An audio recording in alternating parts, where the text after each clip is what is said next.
দেখছ এই পৃথিবীতে যার কেউ নাই তার কোনো দামই নাই।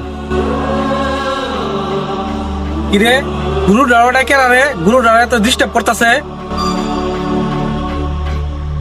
কিরে তুই হিনু তোরা না কইছি আঙ্গ বাড়ি আসার যাই তোরা দিই না। ও আইছে গুরুটা চুরি করবার নিগে।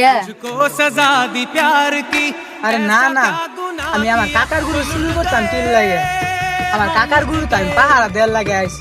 আমার আব্বা তোরে কই নাই যে গুরু পাহারা দিবার লাগিয়া। से आह निकलती रही मुझको তুই বুঝলি রে ভাই, হে আইছে গুরুর বাক নিবার নিগে। क्या गुनाह किया तो लुट চুপ মারা নিবি না তার সাথে। তুই কোন কাল ছাড়ার বাল এ মধ্যে না এসে দম দেওয়ার নিগে আইছি।